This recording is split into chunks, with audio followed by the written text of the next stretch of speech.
to Biz Chicks TV. We're here to help you take the hassle out of your hustle so you can build a profitable business that's fun to run. Here are your hosts. Good morning, everyone. I'm Terralina from Biz Chicks, and I'm here with one of my co-hosts, Dr. Tachi, all the way from Florida. So we're in the house and we're ready to talk tech in easy to understand terms.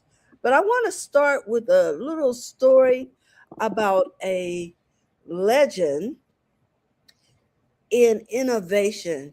It's Black History Month, and I want to share this story with you. So if you just indulge me for a second, here we go.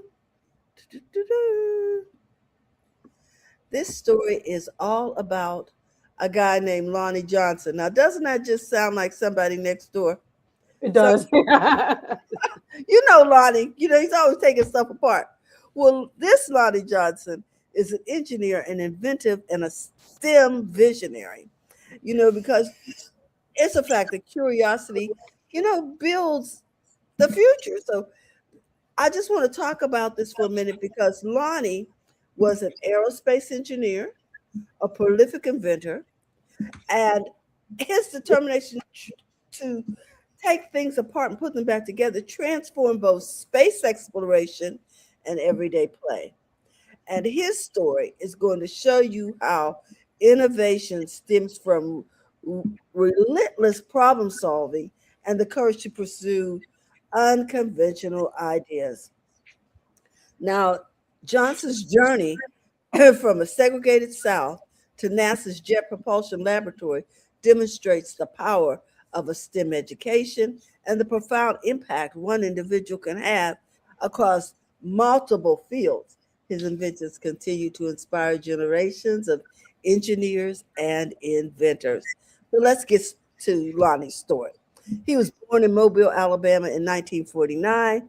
Lonnie showed some great aptitude in the mechanical field as a childhood, building go-karts and rockets in his family's backyard and his family's home. But this just sounds like a time, 1949, that those children, they were building go-karts because a little cartoon called Our Gang was always having go-kart races and things with box cars.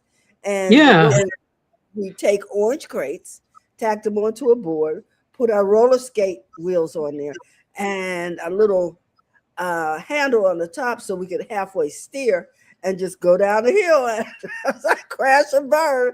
But out of that came a number of inventions on his part because his passion for science led him to Williamson High School, where he won his first prize in 1968 at a science fair. Are you ready for it? Remote controlled robot he built entirely from scratch. And this was a foreshadow of things to come. Now, remember, he grew up attending segregated schools with limited resources, and his natural curiosity and talent led to building things, and that's what set him apart. Academic excellence and the military. He attended Tuskegee, and he earned his bachelor's degree in mechanical engineering, followed by a master's degree, are you ready for this? In nuclear engineering from one of America's most prestigious, historically Black universities. My God. Because that is the origin of the Tuskegee Airmen, remember? Yes. They were the best unit in the Air Force in spite of all the adversity. And here he is studying under these guys. He served his country while continuing to innovate, working on advanced weapon systems and space technology during his military tenure. Foundation for innovation, this combination of rigorous technical training and practical military experience prepared him for groundbreaking work at NASA. Wow. I know. His career reaching for the stars, pioneering space technology. Lonnie, the boy next door. Boy next door. Lonnie Johnson joined NASA's Jet Propulsion Laboratory, where he made critical contributions to some of the most ambitious space missions in history. He worked on the Galileo mission to Jupiter, developing power systems for that aircraft. He contributed to the Cassini mission's voluntary exploration to Saturn. He helped design stealth bomber technology for the B 2 Spirit. He served as a systems engineer on the Mars Observer Project. He works at his work at NASA demonstrated an exceptional problem-solving ability and deep understanding of complex aerospace systems. Now, here's my boy Lonnie. But this is what you'll probably remember him for. In 1982, while working on a heat pump that used water instead of Freon, Johnson accidentally created a powerful stream of water in his bathroom.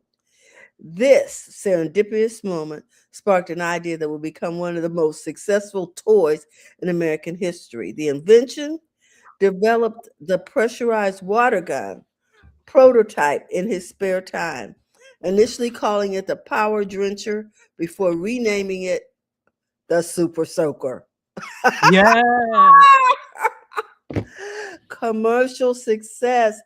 He licensed this in 1989, and the Soaker generated over $1 billion in sales and became a cultural phenomenon. There's a man right there.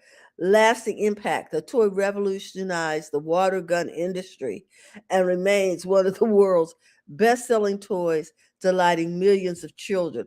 I know we got some super soakers on my patio that the kids use. I mean, they just go at it.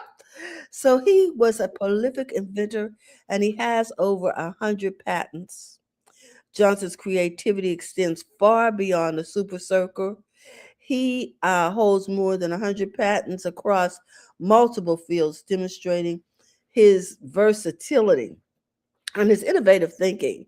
His inventions span consumer products, aerospace technology, and sustainable energy solutions. Consumer products created the Nerf gun. Did you know that? I And did not. Wow. I did not. Between the Super Soaker and the Nerf gun, he could have sat down. And, and numerous other beloved toys that combined physics principles with entertainment. Then he went into energy and he developed advanced battery technology and thermoelectric energy conversion systems for sustainable power. Okay, those are some of the things that they use in space. Yes. Advanced technology, he engineered ceramic batteries and thin film lithium systems with applications in electronics and space exploration. Wow. I know this dude is a bomb, okay? He is beyond the bomb. Okay. So Johnson's research and development building tomorrow. You know, sometimes we just are inventors, but here's what he did. In 1989, I guess when he got the Super Soaker money, Johnson founded Johnson's Research and Development Company Incorporated, based in Atlanta, Georgia. The company focuses on developing advanced technology in energy conversion, battery systems, and other cutting edge fields. His company works on revolutionary energy solutions, including the Johnson Thermoelectric Energy Converter, the JTEC, which could transform how we generate and use power. This heat engine technology promises greater efficiency than conventional methods. So here we are, and let's just talk a little bit about his impact. He was a active member and still is mentor to young inventors and advocates for STEM education, particularly encouraging underrepresented minorities to pursue engineering careers. some of his honors and awards. He was inducted into the Inventors Hall of Fame and recognized for numerous engineering and innovative awards throughout his distinguished career. His story appears in museums, documentaries, and educational programs nationwide, inspiring countless students to pursue their own inventive dreams. Oh my gosh. And finally, you have to remember this guy broke barriers, overcoming systemic obstacles to achieve excellence in aerospace engineering and entrepreneurship. His accidental discovery turned it into a moment for billionaire invention that brought joy to millions, and his continuing impact. He remains active in developing sustainable technologies that could transform our energy future.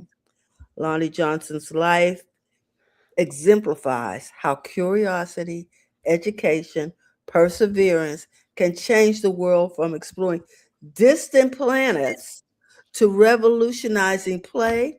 His contribution spans the cosmos and your backyards. His legacy reminds us that innovation knows no boundaries and that the future belongs to those brave enough to build it. Lonnie Johnson, a moment in Black history. Ta-da! Nice. Oh my gosh. That guy, I mean, like I said, he could have stopped with the super soaker for me, but fortunately he didn't.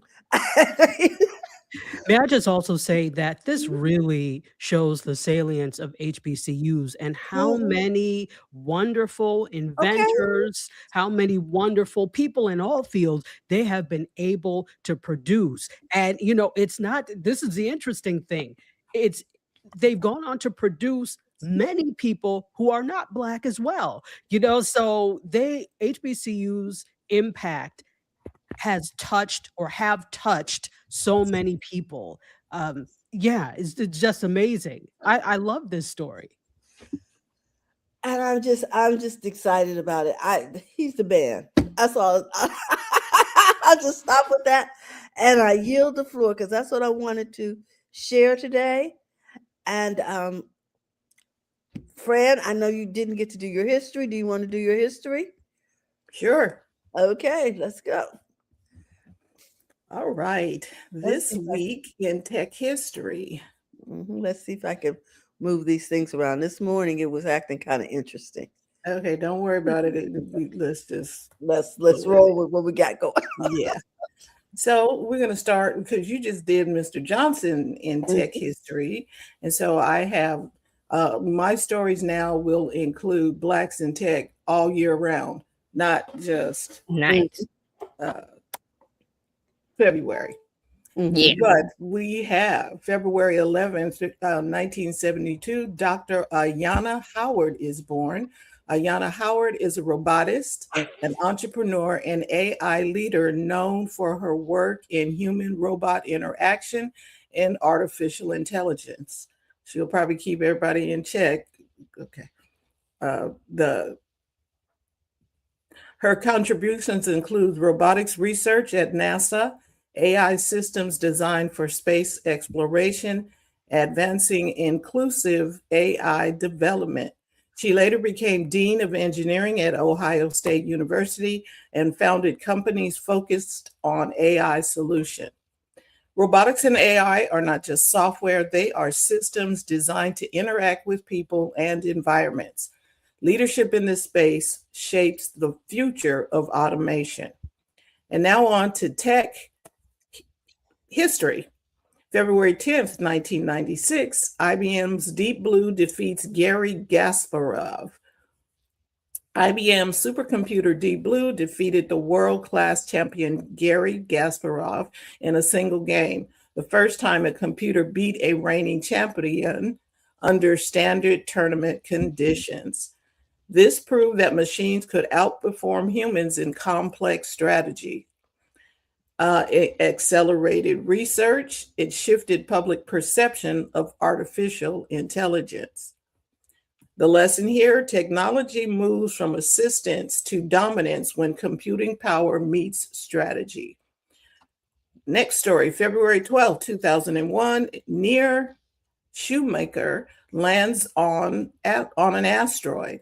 NASA successfully landed the Near Shoemaker spacecraft on an asteroid, Eros, EROS, the first spacecraft to land on an asteroid.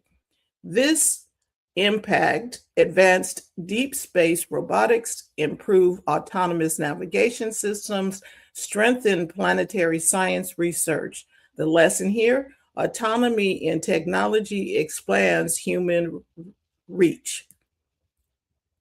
February 13th, 2008, the U.S. delays analog TV shutdown. The U.S. government passed legislation delaying the nationwide transition from analog to digital television broadcasting.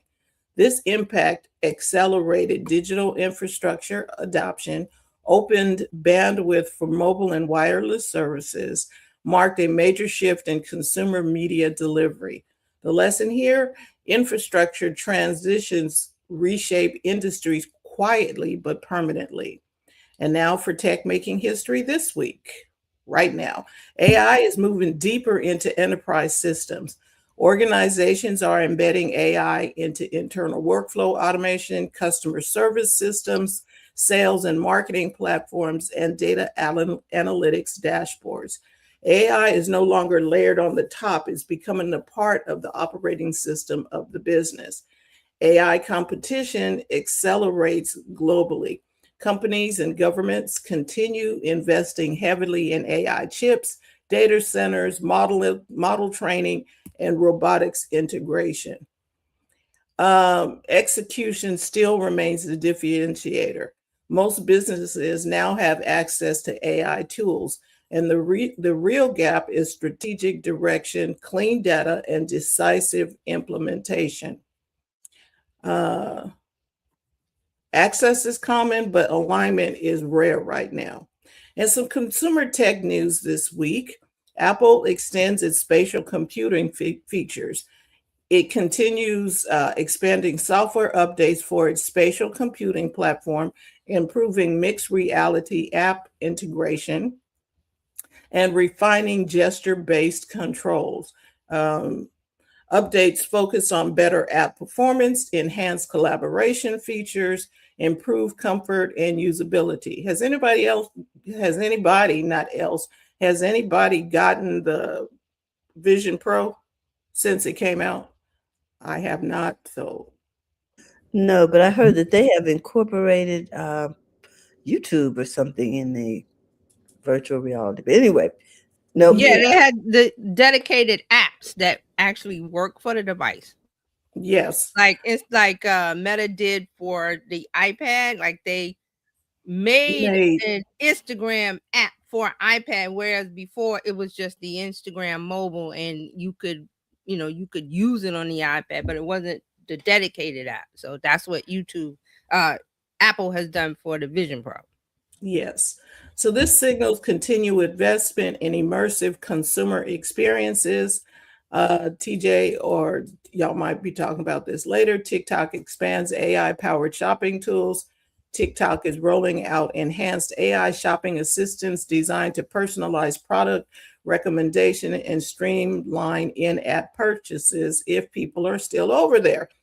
New features include smarter product matching, AI-generated product descriptions, streamlined checkout experiences. Social commerce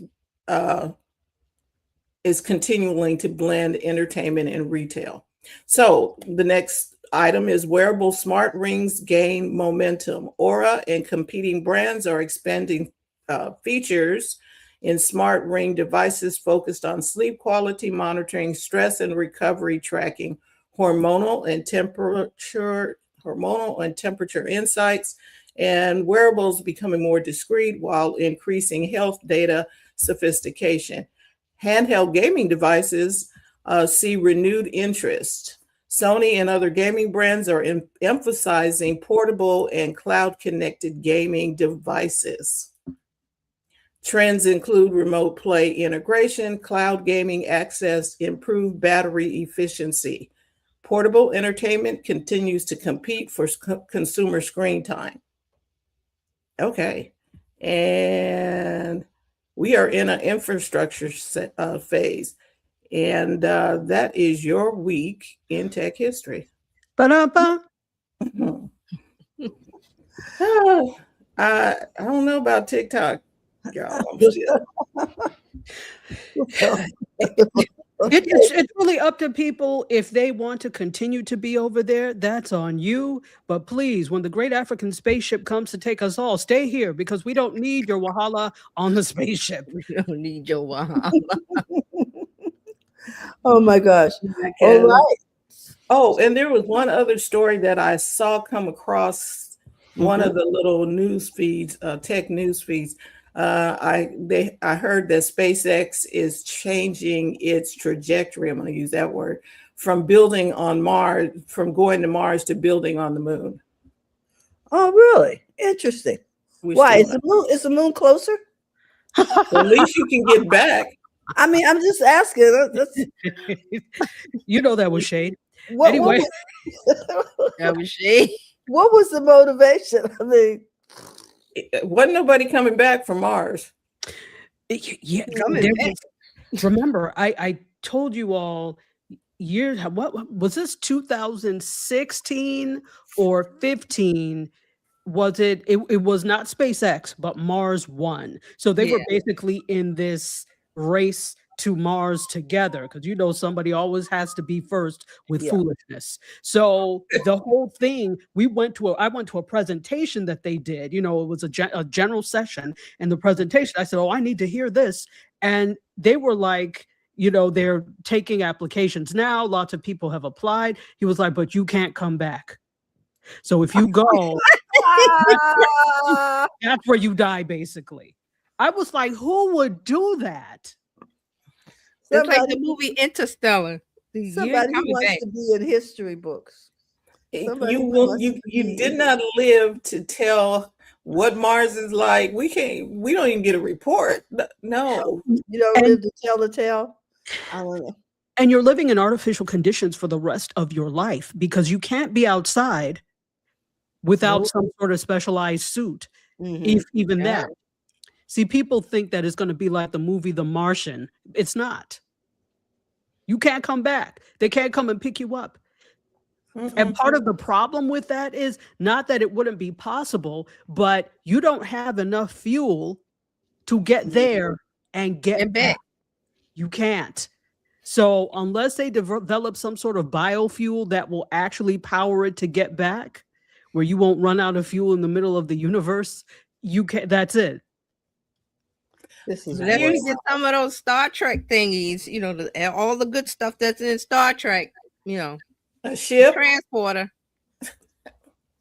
a ship, something that can, you know, at least you can be on it while you're going over there. Okay. Then there's the even with Mars, your conditions for your natural body are not there. So like when fish in the ocean, they're in the ocean, they're doing their thing. They're not trying to come out of the ocean and live up here. Why are the humans trying to get out of their environment to live somewhere else that they were not programmed for? I don't understand. Space, Star Trek, space, the final frontier. All of these things have explained why.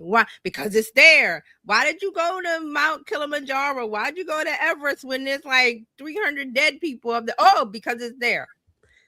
No. Exactly. Still frozen under the ice. They're there.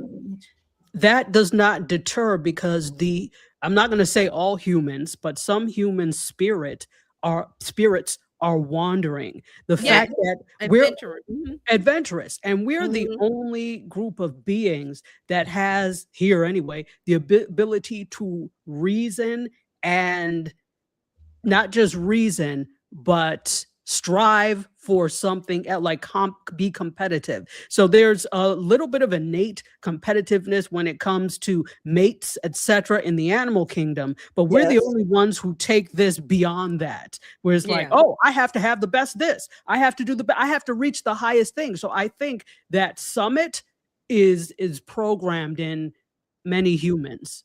Yeah, you see that big mountain over there? We gotta climb it. Well, I'm like, yeah, it look nice from here. Thank you. Not us. It's just wonderful. why do you Mount Everest is gorgeous. Mwah! I don't want to go on that. It's beautiful. Look at Mount Fuji and all that It's snow. Good for beautiful. it. Exactly. I will admire from the ground.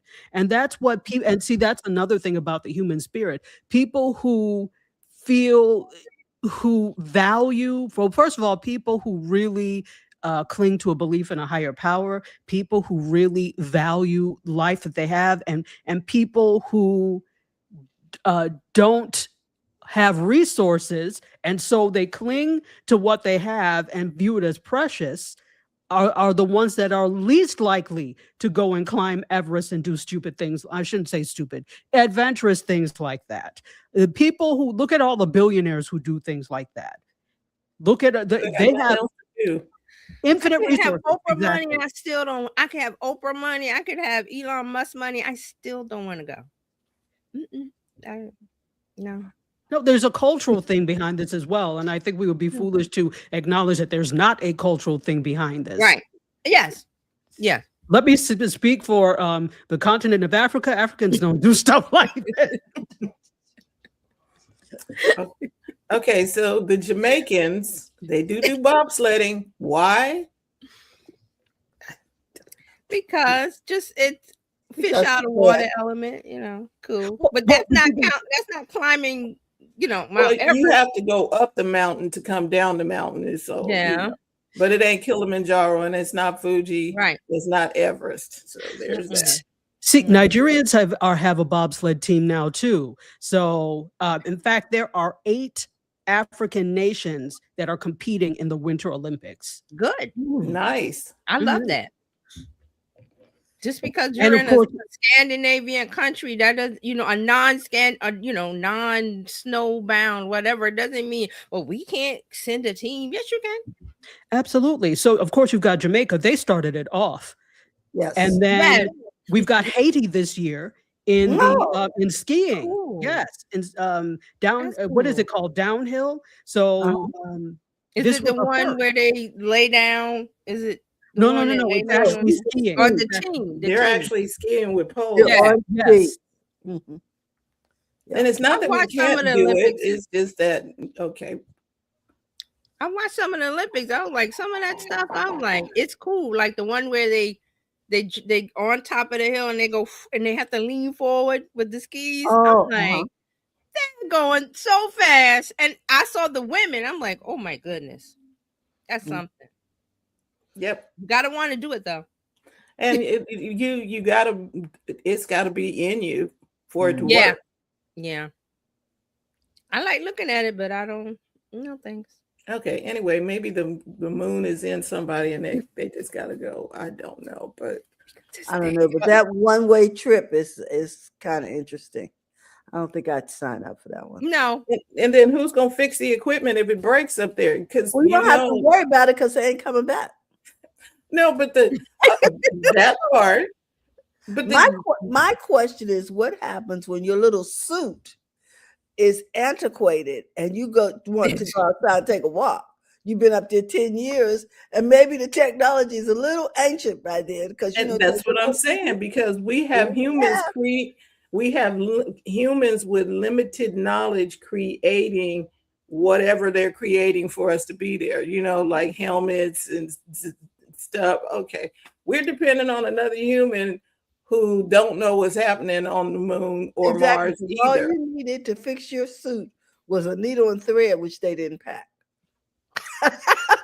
Hey, good luck to them. Enjoy. Stupid stuff. I'm good. Yeah, that was good. All right. good. Let's live in the environment we were created for. Oh my I'm goodness. good. All righty. Who is next? TJ. Oh, me. Okay. Wow, just real quick because I was gonna Google it. I was like, didn't Elon Musk send a Tesla to Mars? What happened to that? Was I he have on? no idea. Why would you do that? Because anybody. Remember he put a dummy in a Tesla and it went to Mars or something? I don't know. Well, the dummy could have been him. Why didn't he go? I was like, what happened to that? I was gonna Google it real quick because I'll look it up. Yeah. He put a Tesla in, and they had the shot, and moon man looked like the moon man in a Tesla. It just came to me.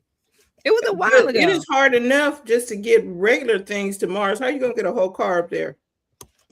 I'm like, didn't he do something crazy like that with a Tesla? All right, well, Fran's doing that. So this week in social media news and updates, let's start with Snapchat. Snapchat will now let you inform others when you have arrived at your destination. Mm-hmm. So this is this is something called their new arrival notifications. Users can set one-time or recurring alerts for locations beyond their home. It provides an automatic way to share when you've arrived at a specific place. So this is for you want to let your friend know you're going someplace new, like for dating. Like you're going on a first date and you're going to meet this person, and it's like, okay, if I, you say, if I don't call you by so and so, alert the authorities or whatever. So, but if you both use Snapchat, it uses the Snap Map, which is and it's private between the two of you. That when you get there, it says, oh, so and so is at the location. So it's like a secure way of looking and making sure somebody is where they're supposed to be. But it's both by agreement. It's both, both by agreement. So Snapchat says arrival notification now work for everyday moments, like letting someone know you're back for the night while traveling, or automatically sharing when you arrive at a weekly class, practice, or meeting without needing to remember to send a message. Arrival notifications can only be sent to friends you choose to share your location with. So it uses the Snap Map. And I remember Snap Map came out because it shows your location. It uses the GPS, shows you where you are on the map. It was public, but now you can turn it off and nobody can see, or you can set it to close friends, or because Snapchat is that group chat thing where you're having private chats with your little group. And you're sharing messages and stories and snaps and, hey, I'm here, come and meet me for coffee, all those kind of things. But it's private. Just remember, it's private to the public. It's not private. Snap can see everything, but hey, we're in a world where all the apps can see us do all kind of things. So they're saying that these location arrival notifications, no one can see your location or receive an alert unless you choose to share it. One-time alerts expire after they're sent after 24 hours.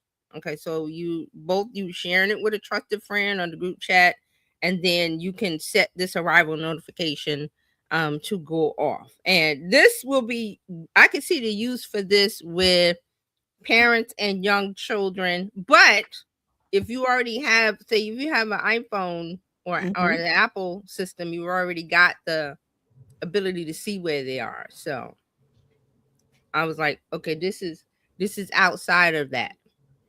This is external to that, to Snapchat. So okay. All right. So let's see what's next. Let's save that for later. Oh, Spotify. We rarely talk about Spotify. Spotify has a new feature that lets you explore the story behind the song you're listening to. So it's called About the Song. It's a feature that lets users explore the stories behind the music they're listening to. It displays short story cards that users can swipe through and rate with a thumbs up or a thumbs down. So these little short swipeable stories, they summarize the idea of the song, like who wrote it, all those things that you might want to know about. Did you know about this song? Okay, yeah, whatever. That's interesting. So this is rolling out in beta, and it's English for premium users in the US, UK, Canada, Ireland, New Zealand, and Australia. So you get the new feature through the now playing screen by scrolling down to find the About the Song card on supported tracks. So it's not on all the tracks. And then you swipe through and you read, about the story. So here's a little quote. It says, music fans know the feeling. A song stops you in your tracks and you immediately want to know more. What inspired it? What's the meaning behind it? We believe that understanding the craft and context behind a song could deepen your connection to the music you love. Well, I'm like, I'm here to listen to music, but if I'm really not interested, I look at the lyrics because I'm like, some of the songs I've been singing, I'm like, that's not right. And you look at the lyrics, I'm like, But I've been saying this, and it's really that. So I look at the lyrics. That's it. I'm not sure about this. Well, I think maybe music teachers, music historians, people Mhm. who are all about the backstory.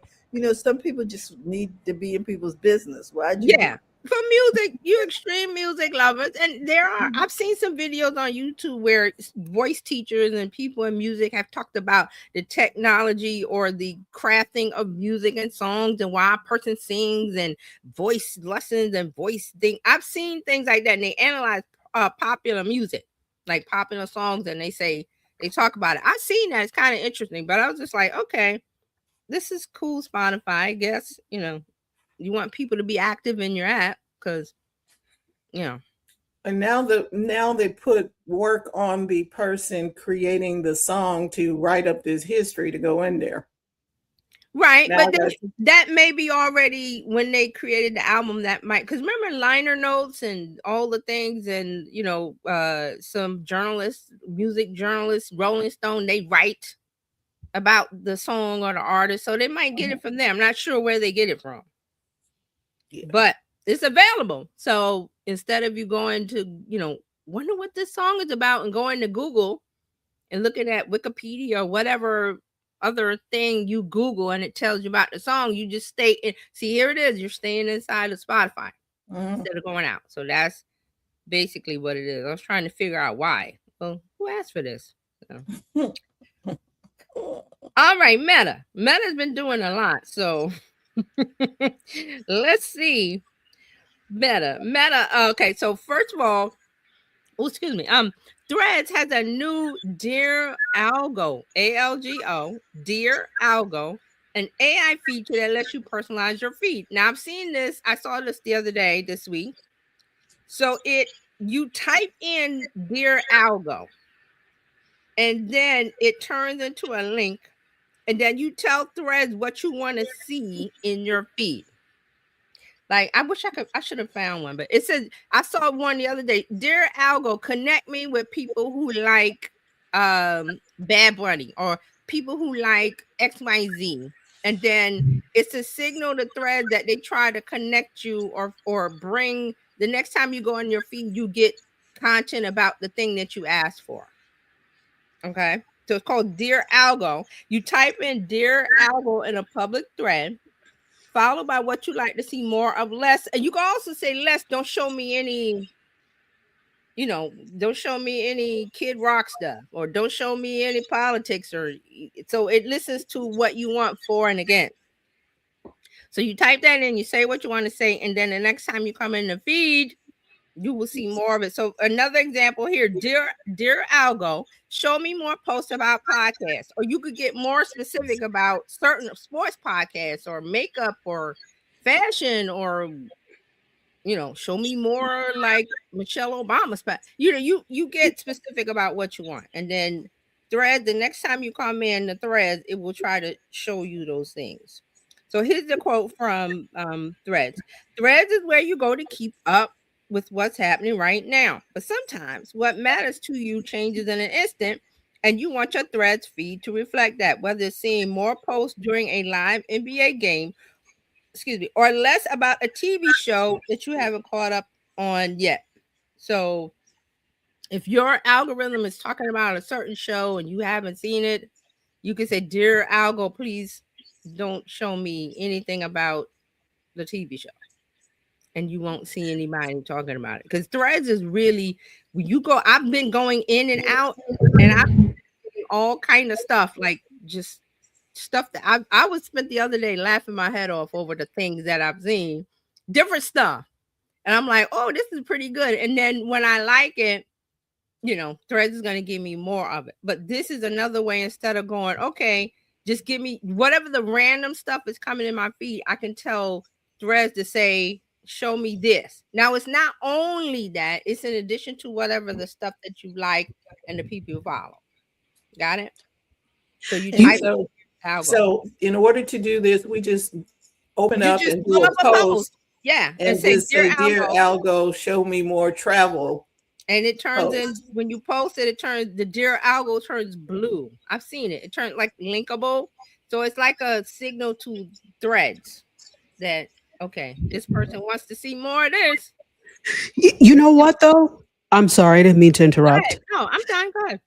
But this is interesting because it just shows that Threads or Instagram or Meta, whoever that is that is controlling it Meta. these days, yes, is just paying attention to what has already been going on Threads. If you Right. notice, like whenever I'm in my, because of the whole 92% thing, right? That I always get these things. It's like, please connect me with African American women who are, and they put it right in the thing.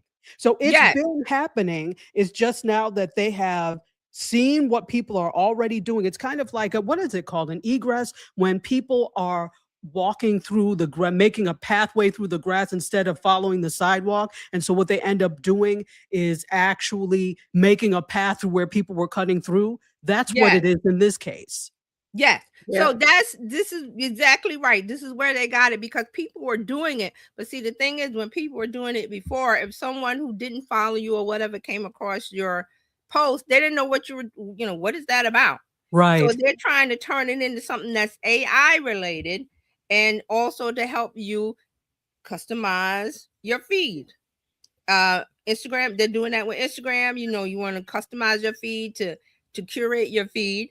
Here's one that I didn't see this one before, but I just went and said, so this was the PBS account. PBS. It says, "Dear Algo, fill my feed with viewers like you." So you kind of know, if you watch PBS, you know what the viewers like you is. They say that all the time. But that's just one. I saw another one, but this is just one because I'm looking through. So here's another one. "Dear Algo, connect me with people who want to book a Virgin Voyages cruise because I'm an advisor with all the deals and perks. P.S. I do BOGO cruise." So this is somebody that's into like travel, and they book trips and stuff. So if you go to the search and go "Dear Algorithm" or "Dear Algo," you'll see it. Here's one from Threads. Threads itself says, "Dear Algo, show me more people who want to change what's in their feed." And then they have like a threaded conversation. And this was December that they posted that. So they've been working on it, but Dr. Tucker is right. That has been a thing. People was like, I want to connect with people who say people who like knitting. And then people have seen those kind of posts and going, well, what are they talking about? But Threads has taken it and made it a thing where it's AI generated now if you do it. Interesting. Okay. So that's Threads. Now, is there more from Threads? No, it was just that. Yeah, Instagram. That's what I was thinking about. I'm like, didn't I have another one? So Instagram is looking to tap into the mini drama trend profile grid. Now, this one, I was like, what? So there's something called a mini drama format, popular in China, TikTok there, and this was on TikTok. So it's full-length production split into tiny episodes, consumable episodes. So they show the plots tend to be soap opera style, Hallmark style escapism, and there was an article in Business Insider about it. So TikTok did this last year, and they have an app called Pine Drama, PIN Drama, dedicated to micro drama series. Micro dramas are also called verticals, and mini dramas are serialized shows that users watch in roughly 1 minute clips. Now they're big on TikTok, mini dramas. One estimate indicating that it generated 1.3 billion in the US in 2025 because you have to pay after a certain. I'm not sure how it works, but you get like one for free or something, or two, and they get you hooked on the little soap opera, and then you want to see the rest of it, so then you pay 99 cents or some small amount and you get to see the rest of the drama. So that was TikTok. Now Instagram is trying its own dedicated shorts drama element within Instagram. This is a test. This was discovered by one of the reverse engineers, that they look at the code of Instagram app and they see what Instagram is secretly testing. And then they post it on X or wherever they talk, and then the tech journalists pick it up. So that's where this came from. So it is a test of the mini dramas. So Instagram is calling it a short drama element. So this was the story. The new element, currently in early testing, not available to the public because it is in the code. It will enable Instagram users to follow their favorite short drama shows and stay up to date on the latest episodes more easily. Now, TikTok has done this and they've made some money off of it. So guess who comes along, Instagram, and goes, oh, that's a good idea. Let's work on that because, hey, you watch 2 or 3 of these little short things and then you want to watch the rest of them for 99 cents or whatever it is. Because remember, Meta is getting into the... Somebody say Quibi. Yeah, I have my thoughts. Continue because I have some. Yeah, me too. I'm not sure. Excuse me. I'm not in Meta's mind, but I know they want to make money. So remember, we talked about the subscriptions.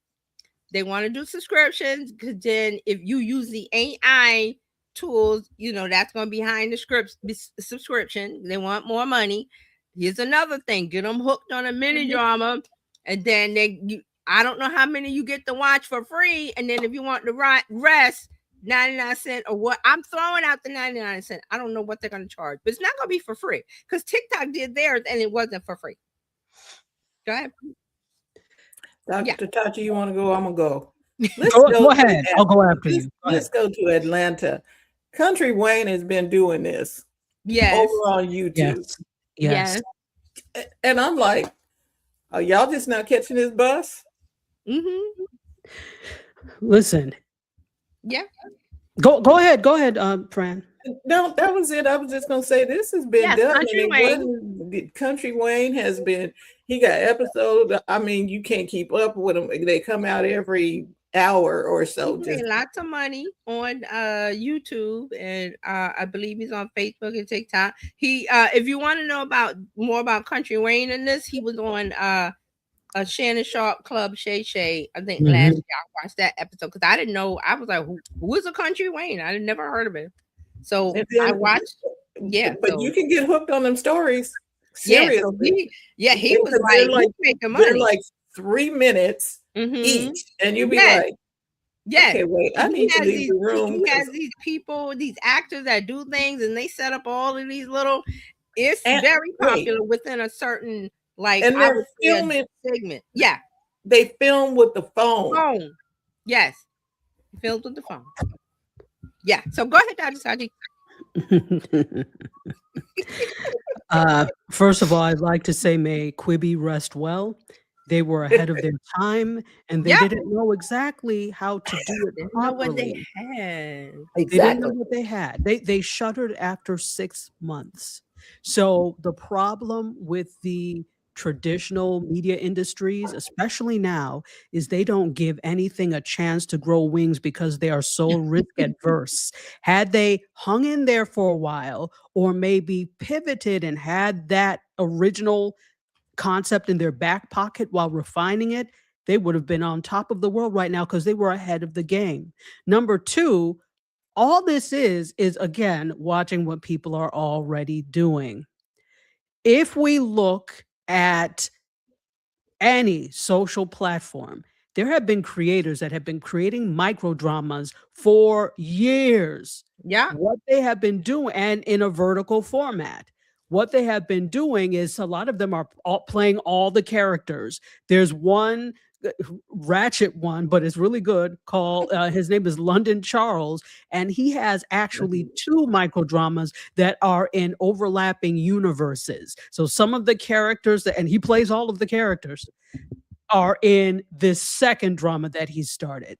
And it's interesting because he came on the other day and talked about how discouraged he was that he hasn't been picked up by such and such, and I'm like, you fool. Look what you have right now. Right. You are on the precipice. So this is part of the problem, that creators and also us keep pushing everybody towards platforms that are, quite frankly, in limbo right now, that nobody is going toward. So you're begging for Netflix. Meanwhile, all of these, like the bigger streaming platforms and things, they're looking at how do we include micro dramas in what we do.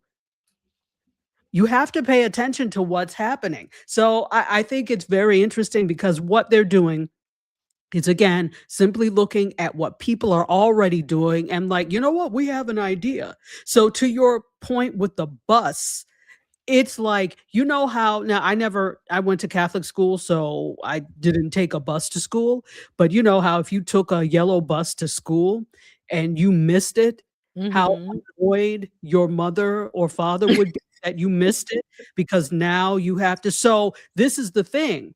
These people have permanent detention because they have kept missing that yellow bus in the morning, and the mother or father now has to get up and drive them. That's the shareholders, that's all the stakeholders, that's everybody. Those are the parents that now have to get up and drive you because you did not get up in time or you were asleep when you were supposed to be awake.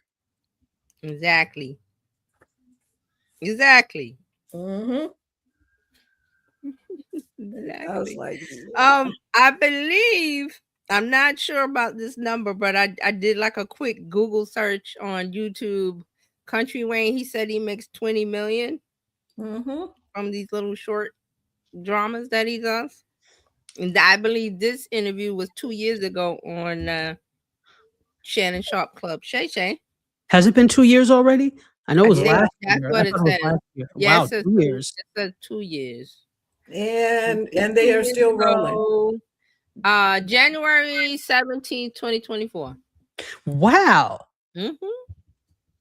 I didn't even realize that Shay Shay I had just gone did a along. real quick Google and it's in the title from Club Shay Shay. So 20 million. Yeah, He got a bunch of kids too, but you know, hey. Yeah, so all that's gone. Yeah, so yeah.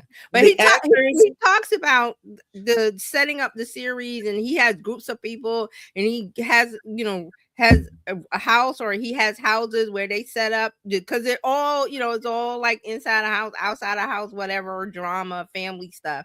So he has groups of people that they constantly film, and like Fran says, on the phone. It's very low budget. It's not low budget, it's very minimal budget, like minimal. Like he doesn't have like an NBC studio. It's just, and he doesn't have like boom microphones. Or nothing. It's just like regular YouTube light. You know, people that do YouTube have a light and a phone, and they do things and they skit it out. And I know he has groups of people that does it. Like he doesn't do one group. Like he has at least 4 or 5 groups of people, and they all decide to, you know, write the things, do the skit, and they split it up and, you know, into the time length, and it's very bingeable is the word. It is. And the actors on there, I think they did, you know, how they do where they gather all the actors at the end of the year or something, and they talk it over and whatever.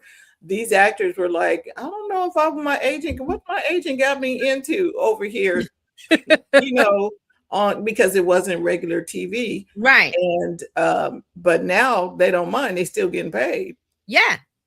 Whether it's beyond the gate, behind the gates on CBS or whatever, it's on, because it's binge, and you have to reach people where they are. They're not watching TV anymore.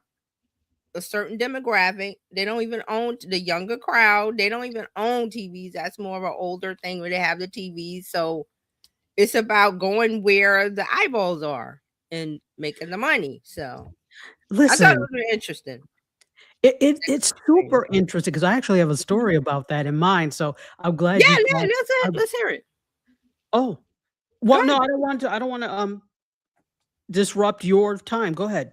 Oh, okay. So I just have one or two, and then let me finish with Meta. So Facebook, they've added AI generated profile video. So now you can use AI to animate your profile image to give yourself a video on your Facebook profile.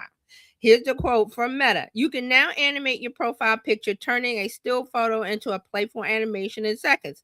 Choose from preset animations like natural, party hat, confetti, wave, heart to bring your profile picture to life, depending on how you're feeling. We'll add more animation options throughout the year so you can celebrate and express yourself during seasonal moments and special events. Now, I wanted to show you what it look. You know, you would go, well, what does that look like? So let me bring up the Meta page that they've used. Let me share real quick so we can see what this is about. All right, that's what it is there. You take a still photo, they use AI, and then you use this on your profile instead of a still photo. Kind of like Harry. Remember Harry? If you've seen Harry Potter movies, they had the pictures on the walls that the people moved around. Kind of like that. So You know who's doing this? Well, if you go into ChatGPT on the front, well, okay, but that's not on your profile, but you can create you and whatever you want to do. Right. And remember, Meta put all this money into their AI tools. They want you to use it. You know, you're going to get used to it. And then wham, bam, they're going to, oh, that's behind the paywall. Pay us $3.99 or whatever price, and you get to use all the little AI tools. Like, yeah, okay. I am looking, I'm waiting for the outrage when they hold everybody's photos hostage and threaten to close down. All right, there's a couple more from Facebook. I'm just going to scroll. So now they have something called Restyle. Where's the Restyle? Oh, here's the Restyle. And you take a photo and it restyles it and makes it AI, and then it puts it in your stories. So AI-powered restyle option for Facebook stories and memories enables you to utilize preset style options or your own text-based AI prompts to re-image your visuals. Now, here's the quote from Meta. After uploading a photo to stories or viewing your memories to share in stories, you can tap restyle and use other Meta AI to change things how you want. So here it is, another thing they're getting you used to using Meta AI, because they're going to stick all this behind the paywall. But you can use it for free now. And oh, I like doing that. Yeah, okay.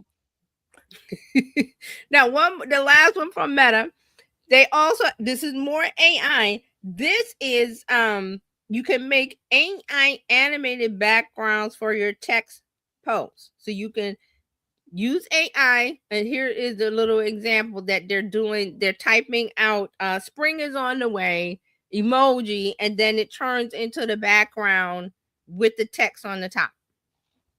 So that is using the Meta AI. So okay, that might be useful. You can make whatever you want using the AI yay. tool. So Okay. for your text posts in the feed, for stories and memories, and then what was the other one? The profile. So you know, Meta is doing their thing of, okay, get used to using these AI tools for fun. What was the quote?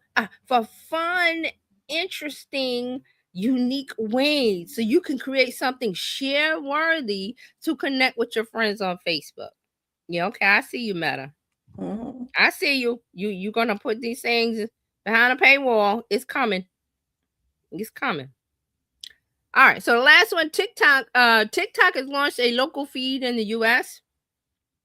So this explains why, you know, this is a part, not explains why, but this is a part of the updated terms of service, and they want your tracking data and your location and this and that. They're saying, no, we're not going to do anything bad with it. We just wanted to make a local feed for you. Okay, yeah, whatever. So they've announced that it's bringing TikTok local feed options to U.S. users, providing a means to hone in on your search and engagement to local creators and businesses in the app. So you'll be able to find local businesses and people in your area and all that other stuff. So here's the quote from TikTok US. We got to call it TikTok US now because it's not TikTok China. Totally different thing. So TikTok US says, the local feed is a new tab on the TikTok home screen designed to help people they connected to their community and discover what's going on nearby. It features local content related to travel, events, restaurants, and shopping, as well as posts from small businesses and local creators. Posts in a local feed are shown to people based on location, the topic of the content, and when the content was posted, making it easier to discover what's going on locally. Okay, yeah, I really want that. Now, another part of this TikTok what's going on with them is that TikTok has recovered from the dip in usage when they were spun off or separated or jettisoned from the TikTok ByteDance. So they're saying, oh, all of those people that left, well, they've come back. So this is according to estimates from digital marketing intelligence from SimilarWeb that they measure website traffic and everything. TikTok saw usage dip into the range of 86 to 88 million daily active users in the US immediately after ownership change. So they're saying that a typical average is 92 million daily active users. So the app has bounced back to close to that and more than 90 million daily active users. So they're saying that many of people who left the TikTok after all of the stuff, they came back. So they're saying also into that, remember we talked about the alternate apps that people were jumping to. It was Upscroll was one, and another one was called Skylight Social. Those began growing quickly during this dip.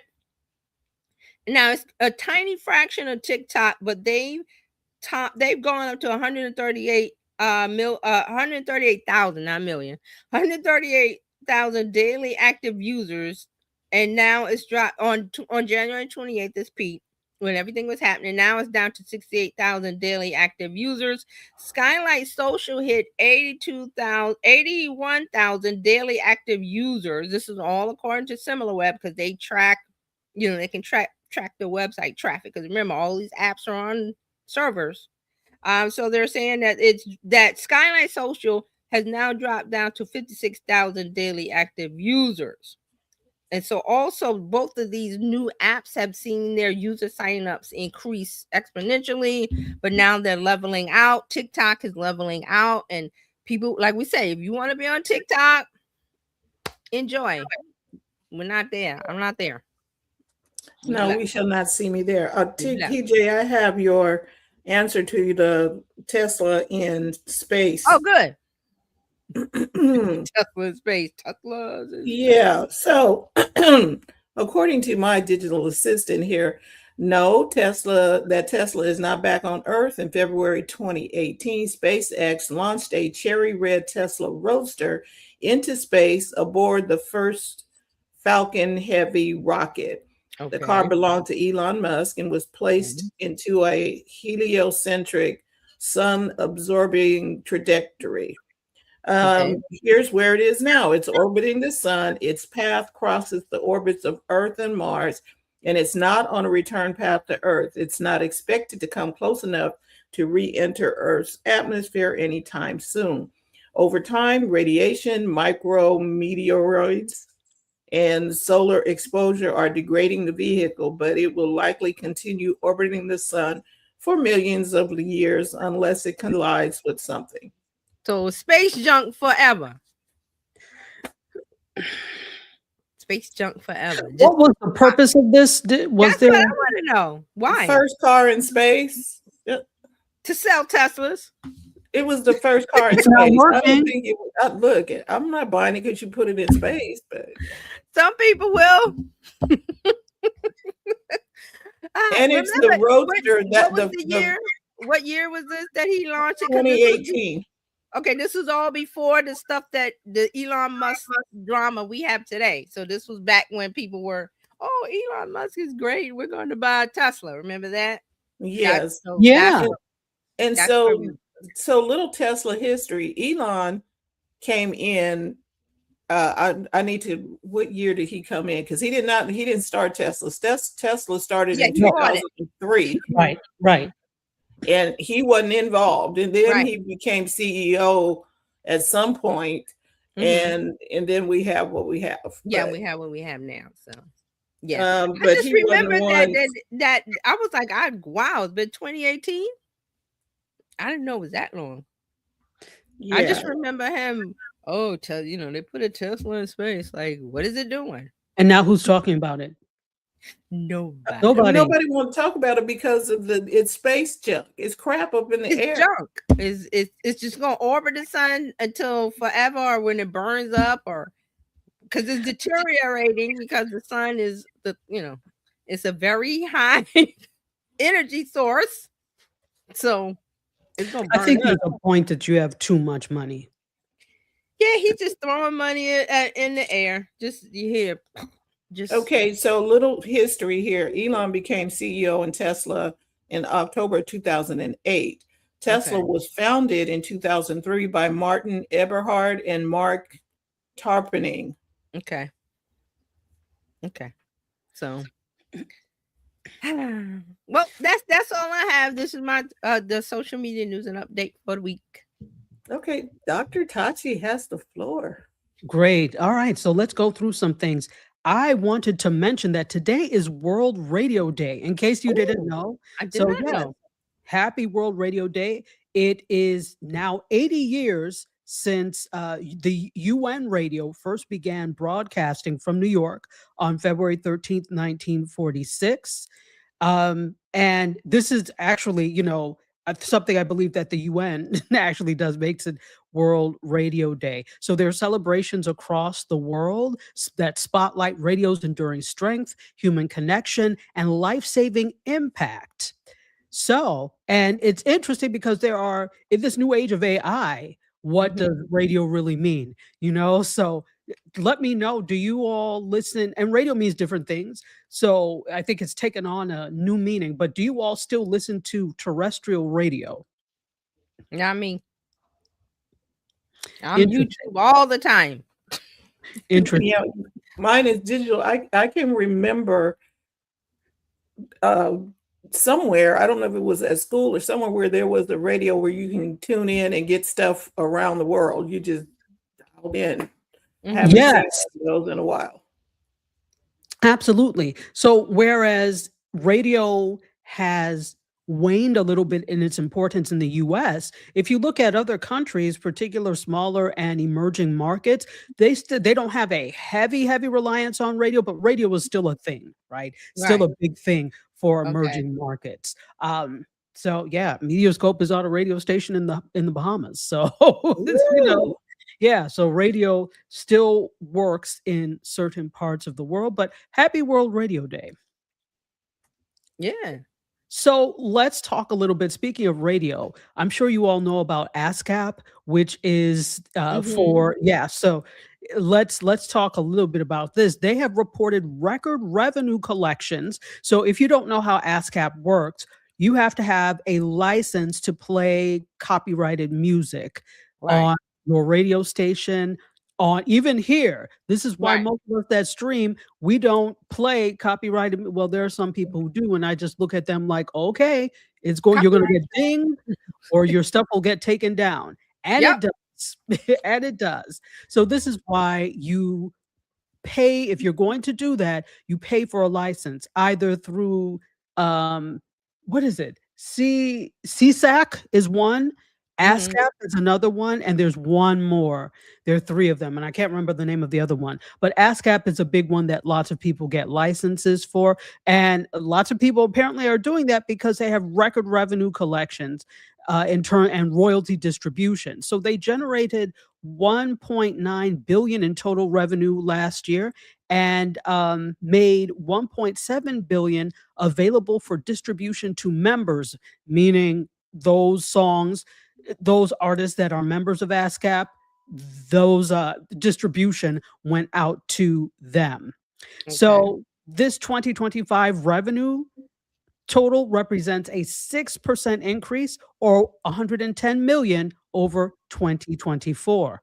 Distributions rose 3.7%, or 63 million year over year. Interesting. So yeah, record payouts and record revenue for ASCAP. Since it's World Radio Day, I said let's talk a little bit about that. Okay, now here's something else. Do you all know the company Jelly Smack? Mm-mm. Now, No. if you there, because I read not YouTube, what is it called?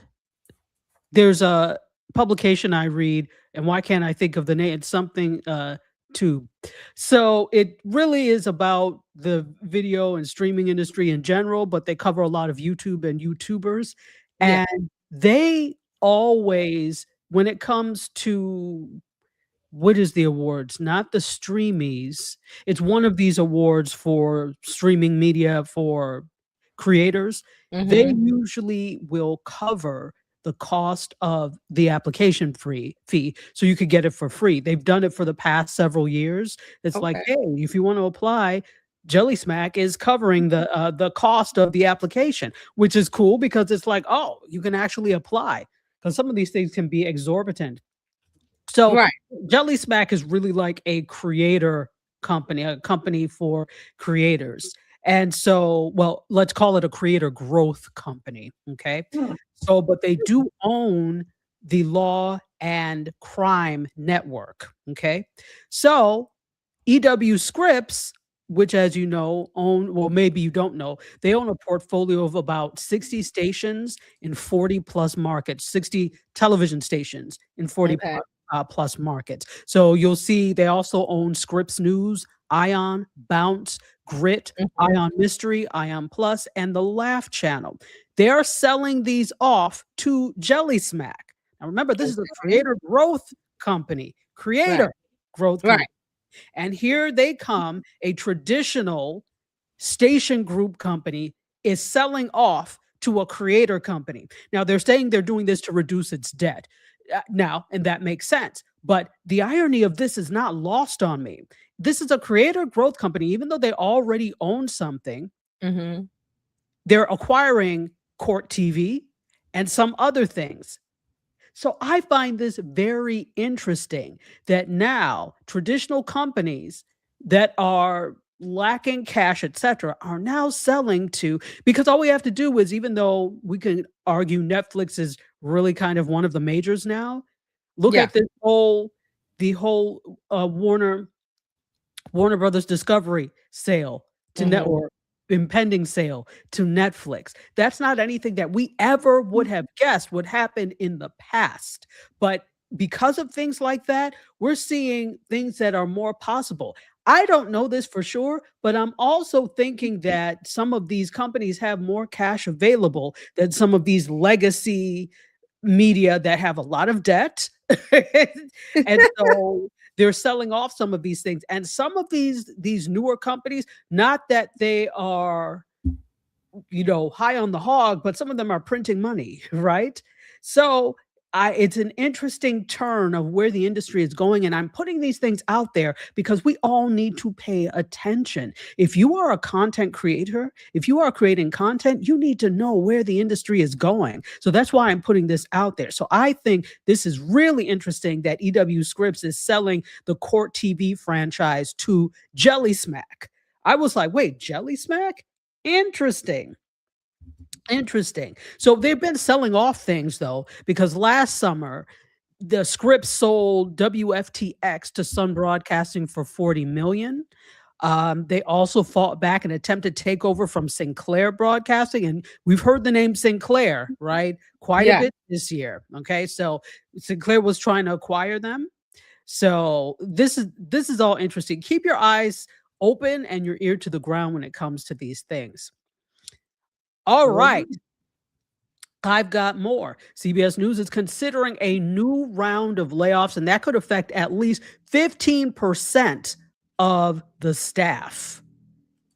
So, didn't CBS News just get a whole new, is it CEO?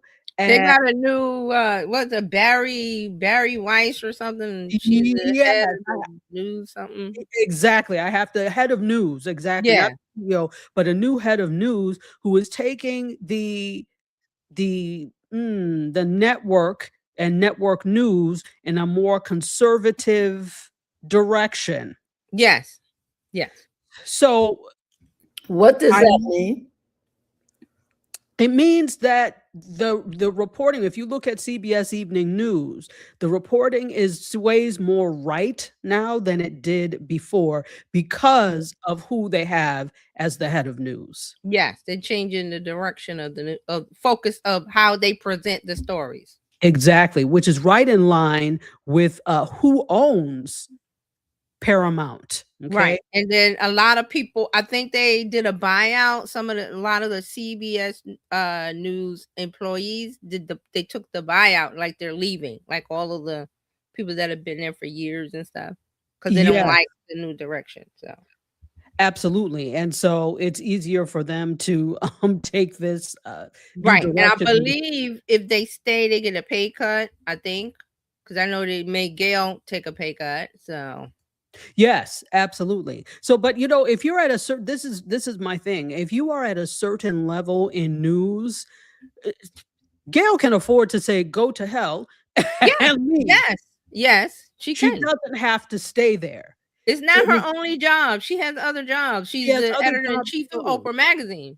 So Exactly. So it's I a wondered why. choice. I was like, why? But it's not, who knows what's in her mind. So We don't. Yeah, and but my thing is it's a choice to stay at yes, that. that's thank you. That's exactly what it is. She made a choice to stay, and it speaks volumes. That's all I'm gonna Well, say. okay, so if we want fair and balanced, we're gonna need to have somebody that's gonna balance that out as long as they don't. We need some representation, some melanin on the stage too. Right. And so that the voices are still, okay, we got this perspective. Now we want to hear this perspective, unless the new news person is going to cut the other side down. And here's the thing, you're right. We still don't know a whole lot about these cuts though, because they're declining to comment right now. Right. So hopefully I get some more information as we go along. And then next week I'll be able to better give you an account of actually more in terms of CBS News, because they couldn't be reached for comment, or they're not answering the phone. Let's just tell the truth. They're not going to answer you. They're not going to answer you. There's a So new agenda. there is a new agenda, and that's why we have to be careful of whose agenda we follow. Go ahead. No, I just said, I have something that I read again. There I go reading stuff. How dare you? Dare you read? That somebody approached Tim Fox about Apple News. All of their stories lean in, not in favor of the administration. Yeah. And I'm like, Apple News doesn't pick the stories that it puts on there. They just put all the people, all of the news outlets that wanted to be on Apple News are there. I was like, it's hard to tell the truth in a fantasy way, or what? So they wanted Tim Cook to.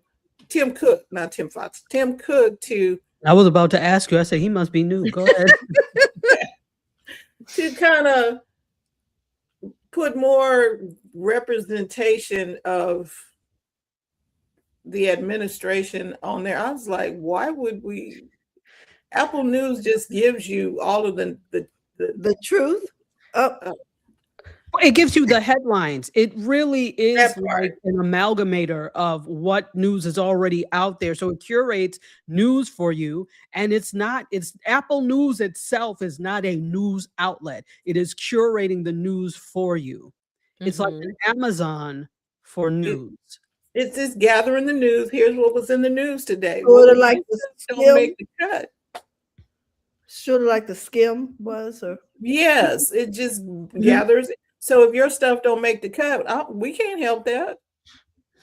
Exactly. And this is what really bothers me about the whole thing. Of course, the fact that journalism is compromised now because of this, and nobody can trust mainstream journalism, even if these journalists are trustworthy. If you still work, or supposedly trustworthy, if you still work for these outlets, you can't be. And I can't trust what you say, because the fact that you're still there shows that you are willing to play their game and adhere to whatever news agenda they're putting out there. So I can't trust you. I don't care how long you've been in the game. You're there. I can't trust you. Find another way. But they won't. They won't. And again, I'm not blaming. I know that people have expenses, etc. But is our expenses worth your soul? That's all I have to say. That there is a journalistic code of ethics, and when you engage in reindeer games like this, you are breaking the journalistic code of ethics. That's all I have to say about that one. But we'll hear. I'll put more about this once I get more. Okay, moving right along. Unless somebody else has something to say. No. Okay.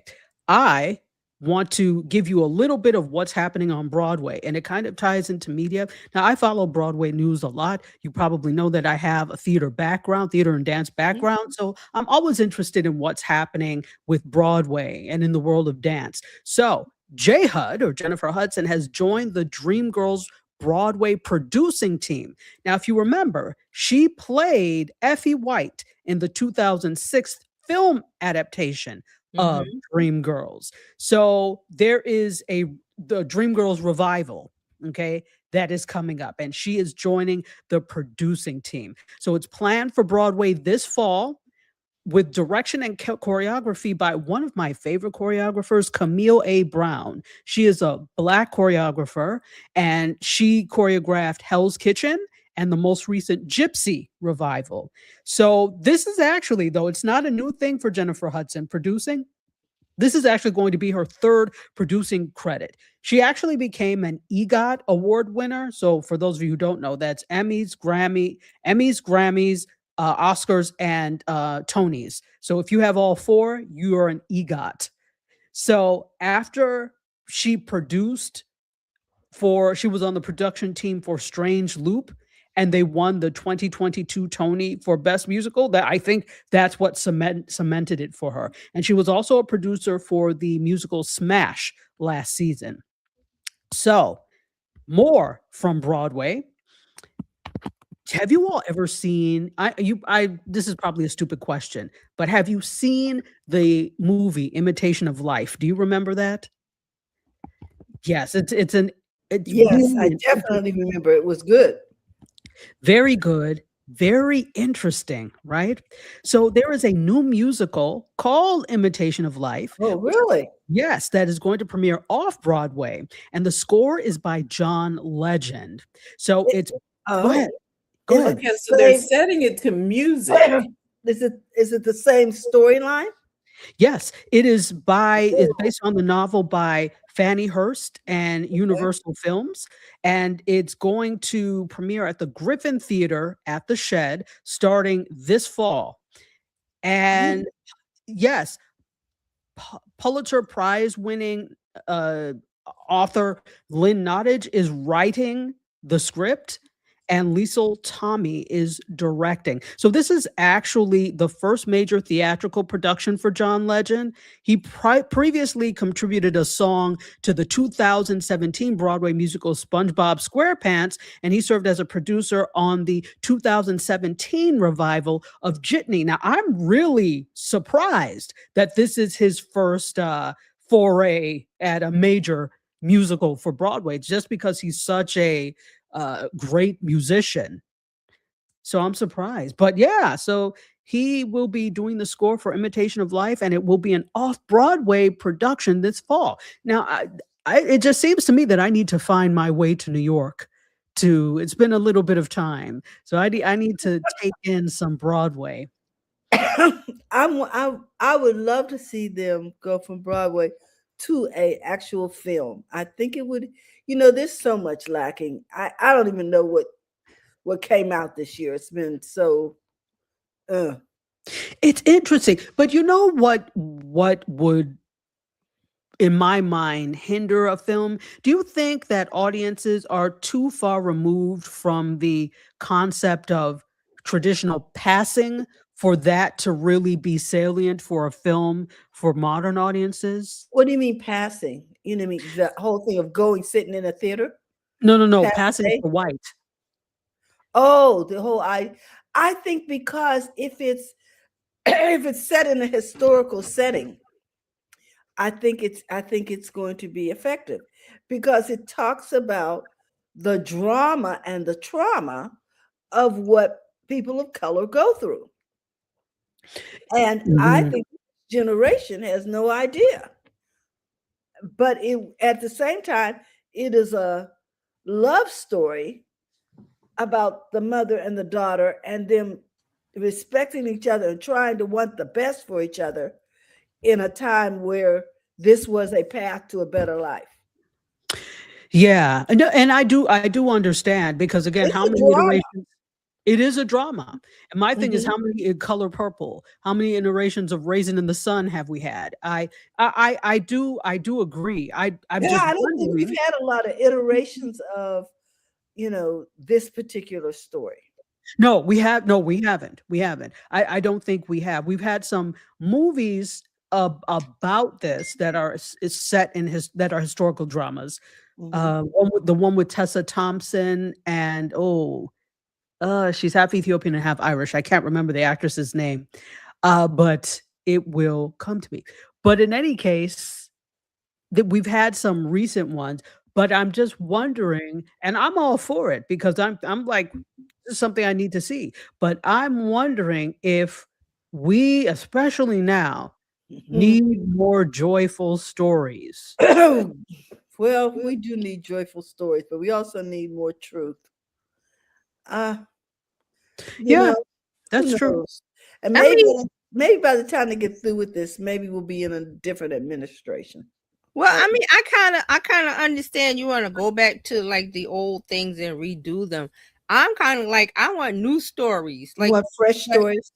Fresh story. Dr. Tati is saying, more joyful stuff. I mean, yes, okay, the Invitation in Life, yes, the Dream Girls, yes, I'm like, I know about the Dream Girls. You've done the movie, you've done the play, you've done the revival. How can we put some money behind some new fresh talent, and they have new fresh stories and they have new things? Like, I mean, we talked about earlier this week about Bad Bunny. I was like, I knew a Bad Bunny, but I've been listening to music all week because that show that he put on was joyful. It I was didn't have to happy. know Spanish. I didn't know it, but I was just like, the songs are just in my head and stuff. And I'm like, it's because of the fresh new take of a new voice and telling a story, a new story, new voices, new places, new things. That's how I feel about it.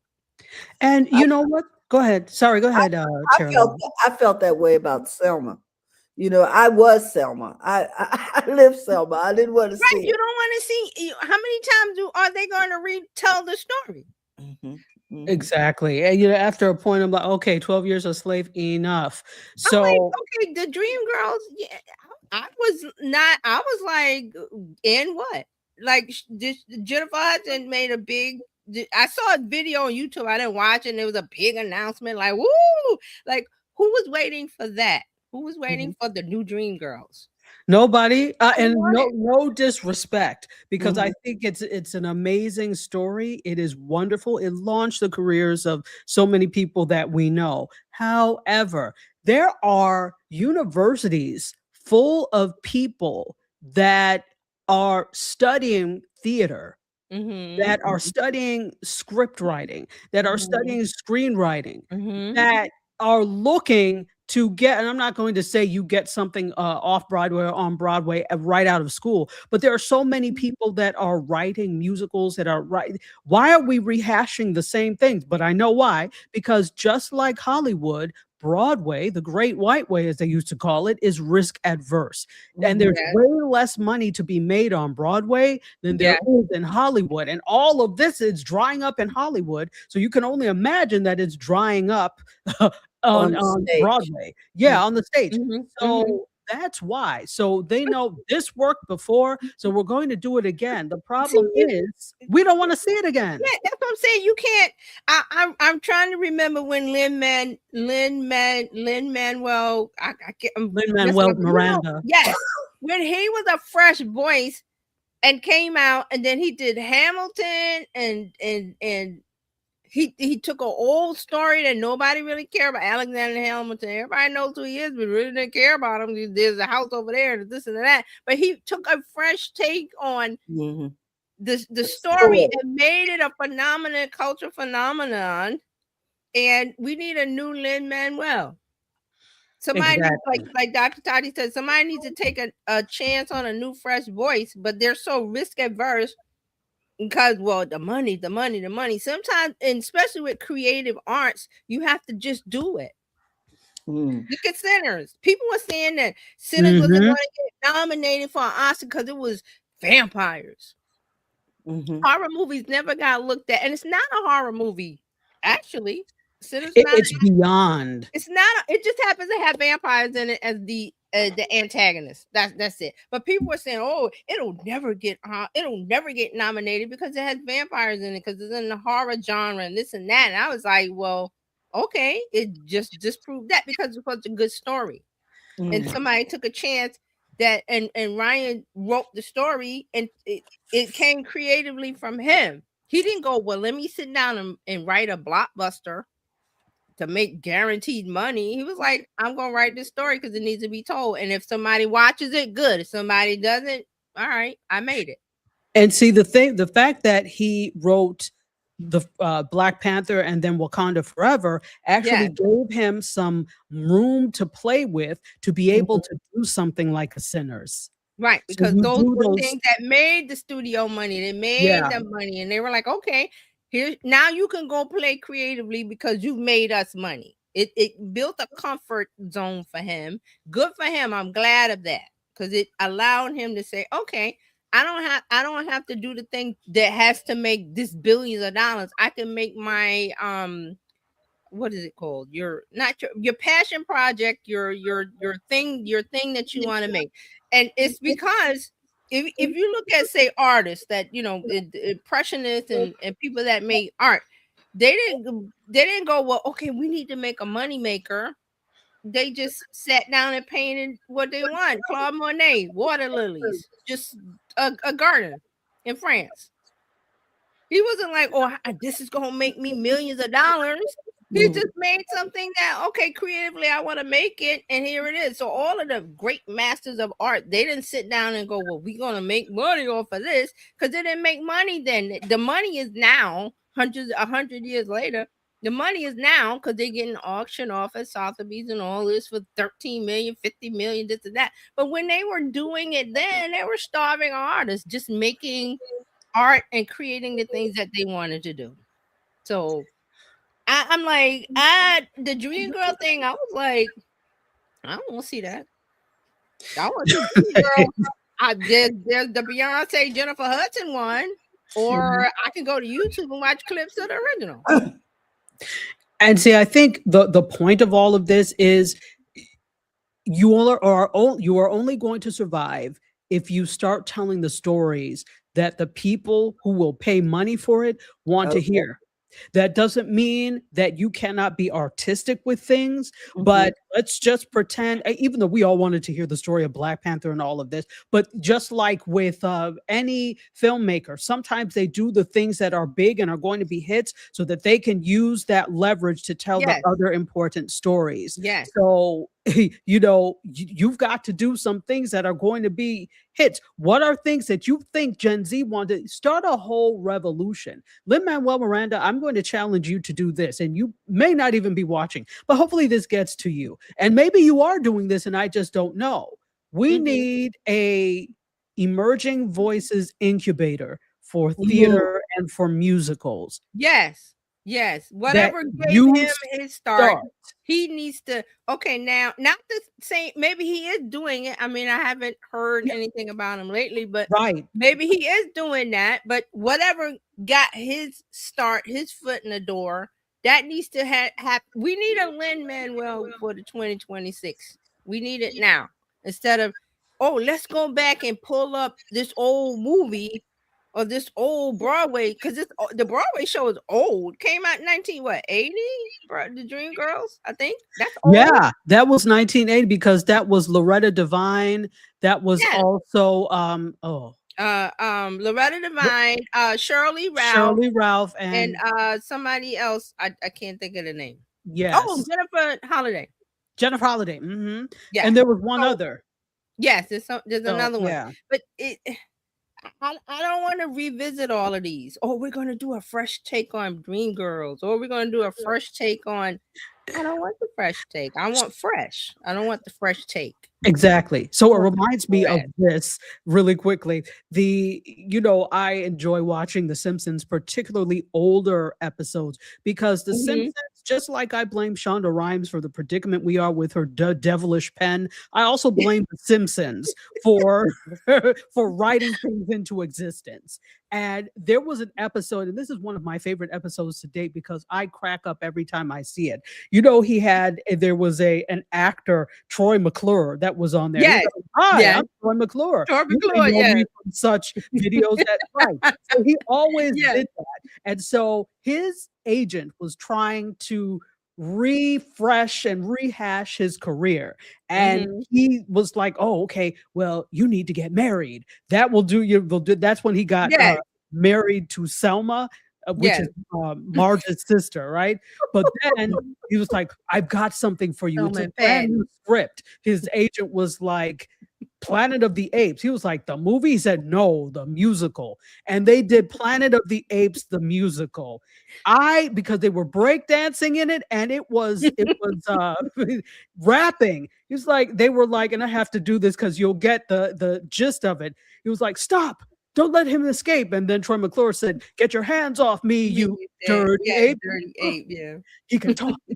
He could talk. And then it was Dr. Zayas instead of the song Amadeus. Dr. Zayas, Dr. Zayas. Dr. Zayas, Yes, Dr. Zayas, yes. yes.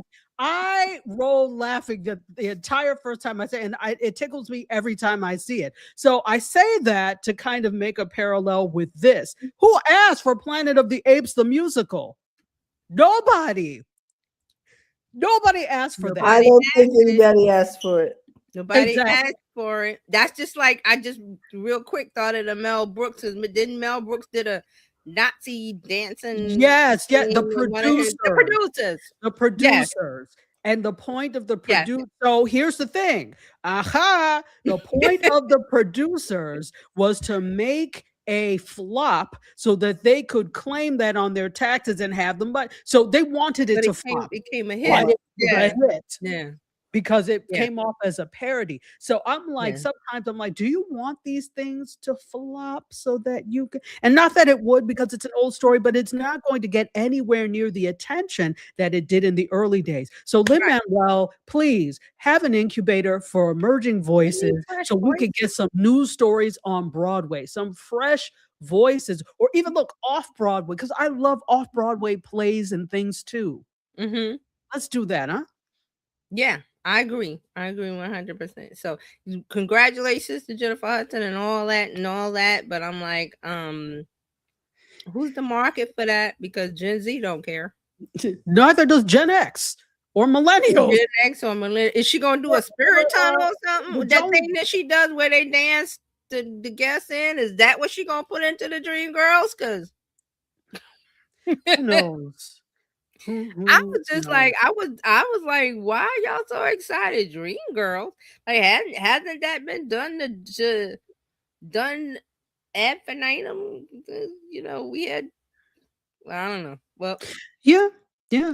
Well, we currently, if you look, I haven't looked lately, but I can't think of anything currently on Broadway that is current day or within the time frame that most people, know Yeah. and understand. Yeah.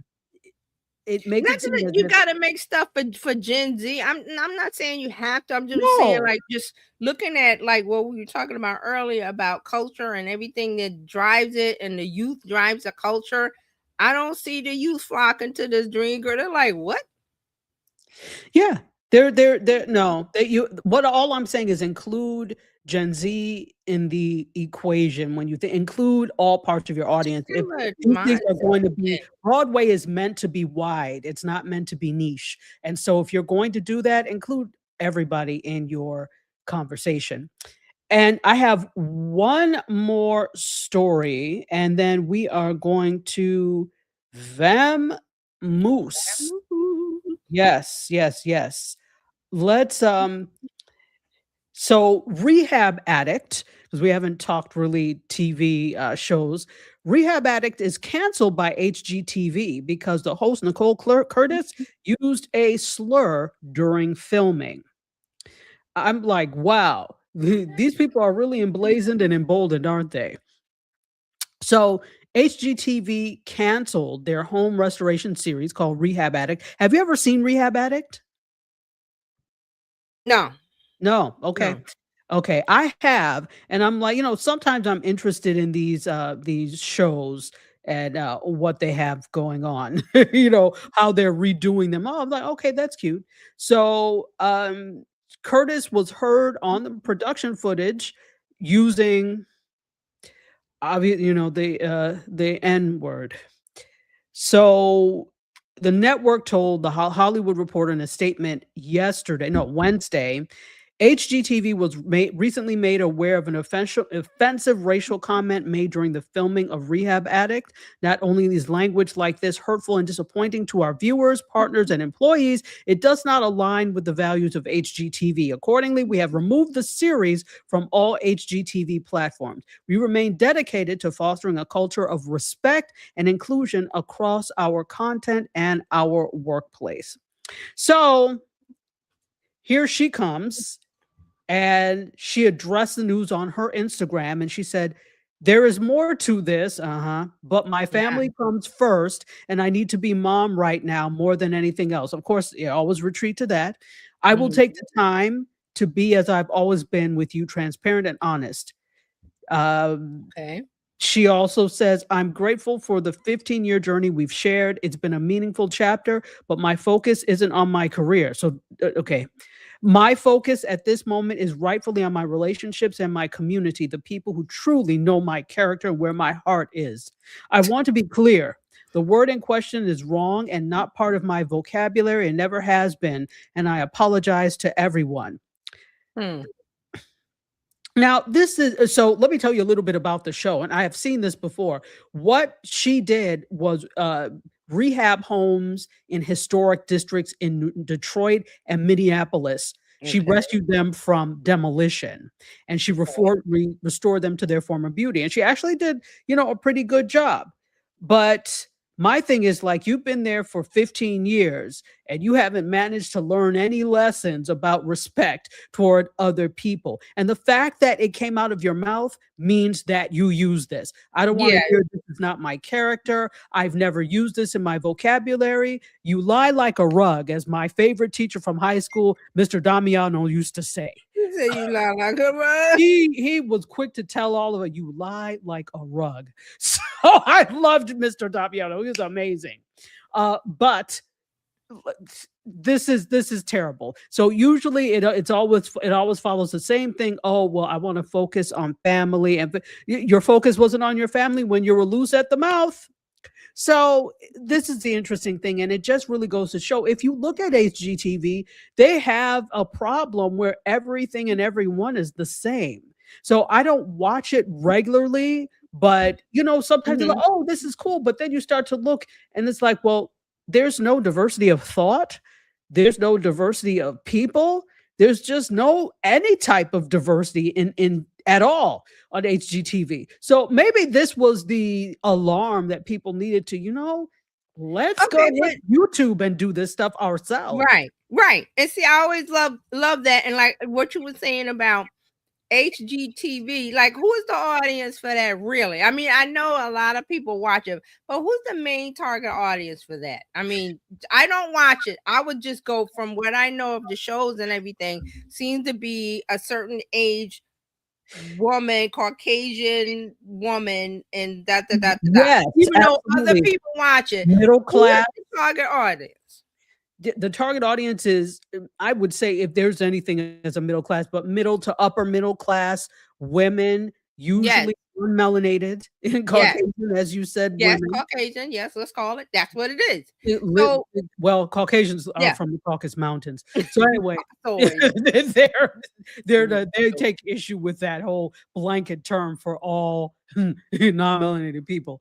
But yeah, so that is the target audience. It's certainly not you and I. We are a secondary audience, and as in, it's nice if you watch, but they don't care. I don't watch it because and another thing you're saying about the diversity factor of it, even though okay, we got the whole DEI. Okay, we're not talking about that, but it's just from this Super Bowl performance with Bad Bunny last year for Kendrick Lamar, things are not going to be white centered anymore. I'm just going to put it out there. Things entertainment wise, society wise, you're not going to be centered anymore. And I think that was a big backlash from the Super Bowl performance of who they chose and the outrage. People were still outraged. I was watching a podcast today where the marketing is two guys talk about marketing, and one of them was saying that he didn't know Bad Bunny, but he watched it and he liked it and everything. He went to his Facebook page to tell people, hey, watch it because it's good. And the pushback he got, like, oh my God. And I said, it's because you got it. We're not going to center culture around you anymore. If you don't see that, then this fits in with this this chick with the rehab thing. Yeah. And the channel, it's not going to be centered around you guys anymore. There's people want more different, diverse things that bring joy and happiness. It doesn't matter. Well, he's speaking all Spanish. It wasn't about that. It was about a performance of joy and storytelling and a culture and looking at things and looking at other points of view and going, wow, the world doesn't revolve around you guys anymore. We want something new and fresh. And let's be clear, this is also an economic decision. This is a financial decision. The stands at the Super Bowl were filled and people around the world were watching Bad Bunny. That brings in money for them. They don't care about you and your heart. Let me tell you, the NFL doesn't give a damn about you and your hurt feelings. They're trying to make money. So what they're doing is they're bringing in artists that they know are going to bring eyes and attention and eyeballs, and that's all they care about. They want, and that's what I was saying on Tuesday, that they want international viewers. They wanted to expand to other countries, and to do that, you get the person that they all know. But the core audience is going, well, what about us? What about you? The world's not going to be if this NFL Super Bowl Sunday performance didn't tell you, the world's not going to be centered around you anymore. And they don't care because economically it's about the money. And really quick and this is what I have for you today, but really quick with the whole Super Bowl thing. If we go back to the origin of the Super Bowl half show, thank you, a moment in Black history, it was because of In Living Color, who act the show In Living Color, who I can't remember what year that was. That was 90 something that they did a Super Bowl halftime show. It wasn't the halftime show. They did an episode of In Living Color during halftime. Aired during halftime, right? And there were some, I remember watching it, there were some nods to, football and things like that. And that was really the very next year. That was when they hired Michael Jackson. Right. Yeah. So it was because of the ingenuity of Keenan Ivory Wayans and the In Living Color crew that we even have a Super Bowl halftime show. Exactly. But you don't open your mouth to say that, do you? You just complain. You would have just been watching different bands and things. But what's interesting is there was one during, was it the 70s? During the 1970s, I saw on Instagram, somebody had unearthed a video, and it was an ode to the Caribbean.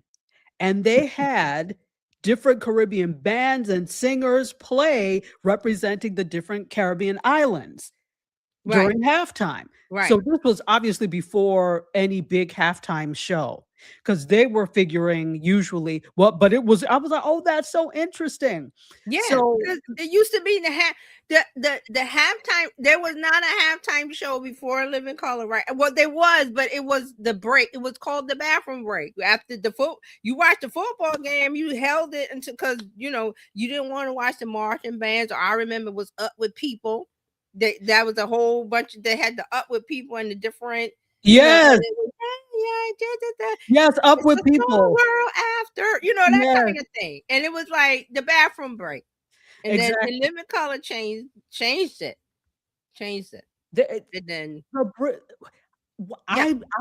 I'm just amazed by the. I remember that Up With People. It was either marching bands or Up With People. Up With People. Like they all wore the different rainbow T-shirts, and they all went on and danced. Hey, it's a small world, that kind of thing. Yes. It's funny because remember, Went to the the Simpsons made a parody of that too. It was a group bathroom. called Hooray for Everything. That's our people. Yes, That's our people. yes, absolutely. Oh God, that was so funny. But It that's was. what it was. The Super Bowl halftime was not a thing. It was not a thing, people. It was just here's some marching bands. Go use the bathroom. Exactly. So thank you, Keenan Ivory Wayans and In Living Yes. Color for you what you did set Culture is the power. stage for Bad Bunny. Culture is power. Culture is power. Culture is And that's power. what I have for you this afternoon. Oh, great. Love it. Well, here we are at the end of the show. We've been talking about a lot of things that we always talk about. We try to keep politics out of it. We laugh and everything. So I hope everybody had a great time for watching the replay. Hope you laughed along with us. And Yes. always let us know your comments and what you have to say. And if you liked it or if you didn't like it, let us know what you think. And I'm going to let Dr. Tachi roll us on out of here. Absolutely. So if you are interested in joining the Biz Chicks, do we have the banner? Yes. Let me get the banner up. Yes. You can visit us at bizchicks.net. But if you want to join the Biz Chicks, you should. It's free. All you have to do is text biz to 33777. Fantastic. And it's not just Fridays. There are shows every day of the week. On Mondays, there is motivation and business talk with the Biz Chicks with Fran and Terralina. Tuesdays, we have our friend TJ, who is on usually with Fran and talking about business, and whatever and marketing. trending. Yeah. Yes, because you can ask TJ about marketing. You hear what I did there? Wednesdays is Coach Karen Fern, and she's got money. about money. It's you using your money to work for you and all of that. Thursdays is Happy Healthy Habits with Robin Shimizu and friends. And then Friday, back here again with all four of us for Tech Talk Weekly. Tech Life Weekly. Yes. Why do I keep calling it Tech Talk Weekly? I keep doing that, but it's Tech Life Weekly. So you have no excuse. You can get your fill of the Biz Chicks 5 days a week and join us every day at 11 a.m. for 11 a.m. Eastern for all of it, which is 8 a.m. Pacific. Yes. And with that, don't forget to go to the front of your own line. That's right. Thank you. So everybody have a great weekend and we'll see you next week. Cheers. Thank you for tuning in today. We trust you've learned something to help you build a more profitable business and take the hassle out of your hustle. See you next time.